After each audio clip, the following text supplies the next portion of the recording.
Bismillahirrahmanirrahim. Al-yawma akmaltu lakum dinakum wa atmamtu alaikum ni'mati wa raditu lakumul Islam dina. Dengan nama Allah yang Maha Pengasih lagi Maha Penyayang, pada hari ini aku telah menyempurnakan agamamu dan telah aku sempurnakan pula nikmatku untukmu, dan aku telah rela Islam menjadi agamamu. Diriwayatkan bahwa ayat tersebut diturunkan sesudah waktu asar pada hari Jumat di Padang Arafah pada musim haji wada. Sedang baginda Nabi SAW pada waktu itu berada di Arafah dan di atas unta. Ketika ayat tersebut turun, Nabi SAW tidak kuat menerimanya, mengingat isi dan makna yang terkandung di dalamnya. Maka beliau bersandar pada untanya, dan untanya pun kemudian duduk. Maka turunlah malaikat Jibril dan berkata, "Wahai Muhammad, sesungguhnya pada hari ini telah sempurna urusan agamamu. Terputuslah apa yang diperintahkan oleh Allah, dan demikian juga apa yang dilarang olehnya. Maka kumpulkanlah para sahabat dan beritahukan kepada mereka." Nabi SAW terus kembali dari kota Mekah dan datang ke kota Madinah. Kemudian mengumpulkan para sahabatnya dan membacakan ayat tersebut serta memberitahukan kepada mereka apa yang telah dikatakan oleh malaikat Jibril. Maka para sahabat Rasulullah SAW gembira sambil mengatakan, "Alhamdulillah, agama kita telah sempurna. Alhamdulillah, Alhamdulillah. Alhamdulillah." Kecuali Abu Bakar radhiyallahu an yang merasakan susah dan terus pulang, menutup pintu serta menangis di siang hari maupun di malam hari. Hal itu didengar oleh para sahabat yang lain dan mereka berkumpul. Kemudian datang ke rumah Abu Bakar dan bertanya, "Wahai Abu Bakar, mengapa engkau menangis di saat riang dan gembira? Karena Allah Ta'ala telah menyempurnakan agama kita."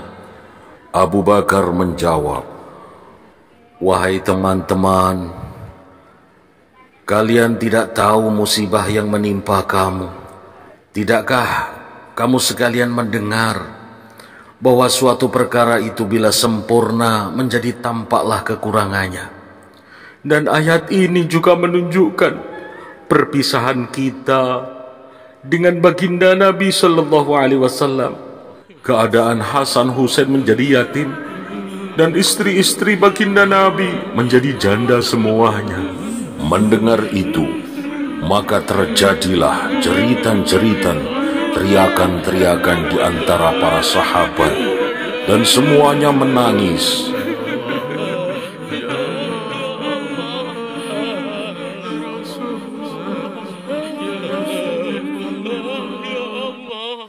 Selain mereka itu ada pula para sahabat yang mendengar tangisan itu terdengar di rumah Abu Bakar radhiyallahu an, dan mereka segera datang menghadap kepada baginda Nabi SAW seraya berkata, "Wahai Rasulullah, kami tidak tahu mengapa kami mendengar kawan-kawan sahabat pada menangis dan menjerit-jerit di kediaman Abu Bakar, ya Rasul."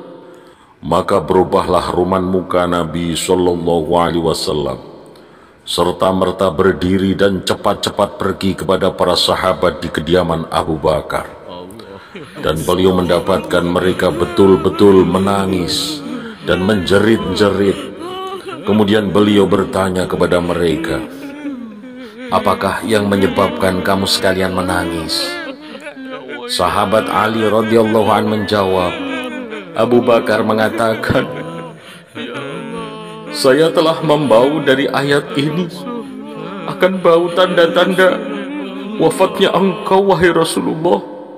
Apakah ayat ini menunjukkan akan wafatnya engkau, ya Rasul?" Nabi Shallallahu Alaihi Wasallam bersabda, apa yang dikatakan oleh Abu Bakar itu benar, dan sungguh telah dekat waktuku meninggalkan kalian semua, dan telah sampai pula waktu perpisahanku dengan kalian semua. Kejadian itu menunjukkan bahwa Abu Bakar adalah di antara sahabat yang lebih mengetahui. Ketika Abu Bakar mendengar yang demikian itu dari Rasulullah, ia menjerit dengan jeritan yang sangat keras serta tersungkur karena pingsan. Sedangkan Ali radhiyallahu anhu badannya gemetar, dan para sahabat pun ribut, sibuk, merasa ketakutan semuanya, dan semuanya menangis. Dan semuanya menangis sangat keras. Kemudian Rasulullah Shallallahu Alaihi Wasallam menjabat tangan para sahabat satu persatu dan meninggalkan mereka sambil menangis, dan telah berwasiat pula kepada mereka, "Wattaqu yawman turja'una fihi ila Allah." Dan takutlah kamu sekalian pada hari di saat mana kamu dikembalikan kepada Allah. Dan ini adalah ayat Al-Quran yang paling akhir diturunkan. Kemudian Rasulullah Shallallahu Alaihi Wasallam naik mimbar berkhutbah dengan sungguh-sungguh, sehingga mata semuanya menangis, hati menjadi cemas dan takut, gentar, dan badan menggigil.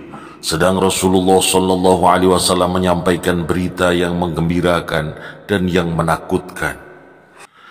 Diriwayatkan dari Ibnu Abbas radhiyallahu an bahwa Nabi Shallallahu Alaihi Wasallam ketika sudah dekat ajalnya, beliau menyuruh Bilal agar azan mengundang orang-orang untuk mengerjakan sholat. Maka berkumpullah para sahabat Muhajirin dan Ansor ke masjid Rasulullah Shallallahu Alaihi Wasallam. Kemudian beliau mengerjakan sholat 2 rakaat dengan ringan. Lalu beliau naik mimbar membaca hamdalah, memuji kepada Allah, dan berkhutbah dengan kalimat-kalimat yang baligh, tepat, sehingga hati menjadi gentar dan mata pun menangis. Dan beliau bersabda, "Ya ma'asyiral muslimin, inni kuntu lakum nabiyya wa nasiha wa da'iyan ila Allah bi'idhnih, wa kuntu lakum kal akhil musyaffiq wal abir rahim, man kanat lahu 'indi madlamah falyaqum wal yaqtassa minni qabla al-qisas fil qiyamah." Wahai kaum muslimin, sesungguhnya saya bagi kamu sekalian itu sebagai nabi dan penasihat serta sebagai orang yang mengajak kepada jalan Allah dengan izinnya. Dan adalah saya bagimu itu seperti saudara kandung yang kasih sayang, dan seperti ayah yang belas kasih. Maka barang siapa yang mempunyai hak yang bisa dituntut, hendaklah berdiri dan membalas kepada saya sebelum saya dituntut balas di hari kiamat. Tidak seorang pun yang berdiri, sehingga beliau bersabda kedua kali dan ketiga kali. Maka berdirilah seorang laki-laki yang bernama Ukasah bin Muhsan. Di hadapan Nabi Shallallahu Alaihi Wasallam dia berkata, "Mohon ampun wahai Rasulullah, demi Allah, seandainya Tuhan tidak mengumumkan kepada kami berkali-kali, tentu saya tidak mengemukakan hal ini. Sungguh saya pernah bersama Tuhan di dalam perang Badar, sedang onta saya mengikuti onta Tuhan ya Rasul. Maka saya turun dari onta dan saya mendekati engkau agar supaya saya bisa mencium paha Tuhan. Tiba-tiba engkau telah mengangkat tongkat dan engkau pukulkan onta supaya berjalan lebih cepat, dan engkau pukul juga tulang rusuk saya. Maka saya tidak tahu apakah Rasulullah sengaja ataupun hendak memukul onta engkau sendiri wahai Rasulullah." Rasulullah Shallallahu Alaihi Wasallam bersabda, "Wahai Ukasah, Rasulullah dijauhkan bersengaja memukul engkau. Selanjutnya Nabi alaihi salatu wassalam bersabda kepada Bilal, "Wahai Bilal, pergilah engkau ke rumah Fatimah dan ambilkan tongkat saya." Bilal pun keluar dari masjid Rasulullah sallallahu alaihi wasallam sambil meletakkan tangannya di atas kepala dan berkata sendiri, "Inilah Rasulullah yang telah menyediakan dirinya untuk dikisos." Setibanya di rumah Fatimah, ia mengetuk pintu. "Siapa di pintu?" Saya datang kemari untuk mengambil tongkat Rasulullah. Wahai Bilal, untuk apa ayah memerlukan tongkat?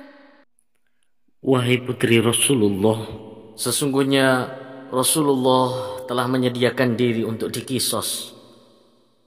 Siapa Bilal yang sampai hati mau membalas Rasulullah?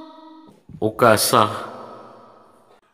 Kemudian Bilal mengambil tongkat dan terus pergi masuk masjid serta menyerahkan tongkat kepada Rasulullah, dan Rasulullah menyerahkan tongkat itu kepada Ukasah. Melihat yang demikian itu, maka Abu Bakar dan Umar berdiri seraya berkata, "Wahai Ukasah, kami berdua berada di hadapanmu, maka balaslah kami dan jangan engkau membalas Rasulullah." Wahai Abu Bakar dan Umar, duduklah engkau. Sungguh Allah Ta'ala telah mengetahui tempatmu berdua. Maka Ali radhiyallahu an berdiri seraya berkata, "Wahai Ukasah, saya di dalam hidup ini selalu bersama Rasulullah sallallahu alaihi wasallam. Maka tidak sampai hati saya melihat engkau mengkisos dan membalas Rasulullah. Dan inilah punggungku, wahai Ukasah, dan ini perutku. Balaslah dengan tanganmu, dan jilidlah, pukullah saya dengan tanganmu, Ukasah."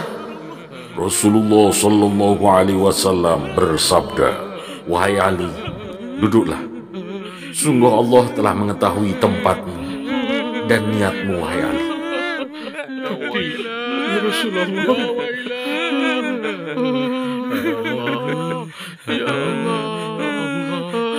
Hasan dan Husain, cucu kesayangan Rasulullah sallallahu alaihi wasallam pun berdiri seraya berkata, "Wahai paman Ukasah, tidaklah engkau tahu bahwa kami berdua adalah cucu Rasulullah? Maka engkau mengkisos kami, engkau membalas kami, berarti sama dengan membalas Rasulullah." Rasulullah sallallahu alaihi wasallam pun bersabda, "Wahai buah hatiku, duduklah kamu keduanya." Kemudian Rasulullah sallallahu alaihi wasallam bersabda kepada Ukasah, "Ukasah, pukullah jika engkau hendak memukul." Ukasah berkata, "Wahai Rasulullah, engkau telah mukul saya waktu itu, sedangkan saya tidak memakai pakaian, ya Rasul. Saya tidak pakai baju." Maka Rasulullah sallallahu alaihi wasallam pun melepas pakaian atau bajunya, sehingga para kaum muslimin menjerit sambil menangis. Nah, Ukasah, aku sudah melepas bajuku. Ayo silahkan, pukullah saya.